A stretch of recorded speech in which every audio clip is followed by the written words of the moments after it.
Morning నా friend phone చేసి job అనవసరంగా మానేశాను, జాబ్ చేస్తున్నా బాగుండేది, నాకు చాలా పిచ్చి పుడుతుంది అని అనింది. నేనేమన్నా అంటే జాబ్ చేయడం అనేది ప్రతి ఒక్క లేడీ ఒక హోప్ అనమాట. ఎలా అంటే ప్రతి ఒక్కరికి కోరిక ఉంటుంది, ఏదో చేయాలి, సెల్ఫ్గా ఏదో సాధించాలనేది ఉంటుంది. నీకు అవకాశం ఇచ్చారు కాబట్టి ఆ అవకాశం కూడా నీకు అయిపోయింది కాబట్టి నీ ముందర ఇప్పుడు బాధ్యతగా నీ ఫ్యామిలీ ఉంది, నీ పిల్లలు ఉన్నారు, నీ ఫ్యామిలీ, నీ హస్బెండ్ ఉన్నారు. సో నీ బాధ్యత ఇప్పటి నుంచి నిర్వర్తించని నేను చెప్పాను అనమాట.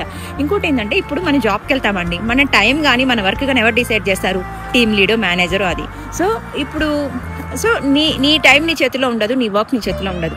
అదే ఇప్పుడు మనం హౌస్ వైఫ్గా ఉన్నప్పుడు మన టైము మన వర్క్ అంతా మన చేతిలో ఉంటుంది. మనం డిసైడ్ చేయాలి ఏం చేయాలి, ఏంటి, ఇది వర్క్ ఇది అంటే. సో మనం ఒక ఇంటికి క్వీన్ లాగా అనమాట. మనం మేనేజరు, మనమే CEO, అన్నీ మనం అలా డిసైడ్ చేసుకోగలిగితేనే మనం హ్యాపీగా హౌస్ వైఫ్ జీవితాన్ని ముందరికి లీడ్ చేయగలం అనమాట. మీరు ఎప్పుడైనా గమనించారా?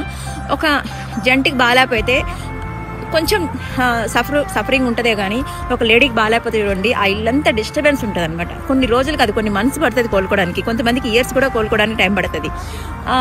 అంటే లేడీకి అంత పవర్ ఉందని నేను చెప్పట్లేను. లేడీస్ ఏదైనా ఈజీగా మేనేజ్ చేయగలరండి, వాళ్ళకి ఆ కెపాసిటీ ఉంది, కానీ వాళ్ళు తెలుసుకోలేరు. ఫైనాన్షియల్గా కొంచెం వాళ్ళకి సపోర్ట్ ఉంటే ఏదైనా మేనేజ్ చేయగలరు అనమాట. ఈ ఫైనాన్షియల్ సపోర్ట్ అంతా ఎక్కడి నుంచి వస్తుందంటే జెంట్స్ నుంచి వస్తుంది. ఇప్పుడు జనరేషన్లో ఈక్వల్గా అందరూ ఫైనాన్షియల్గా సెటిల్ అవుతున్నారు. సో ప్రాబ్లం లేదు.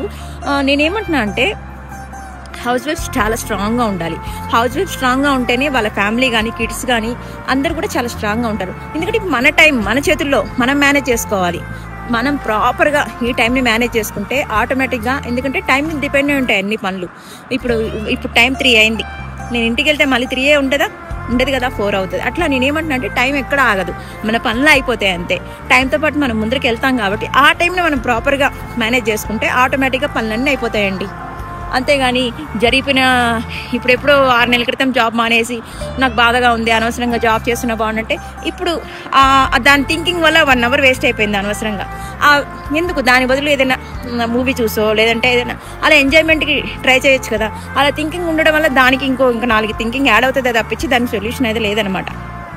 సో బీ స్ట్రాంగ్ హౌస్ వైఫ్స్ అందరికీ, ఇంక్లూడ్ మీ.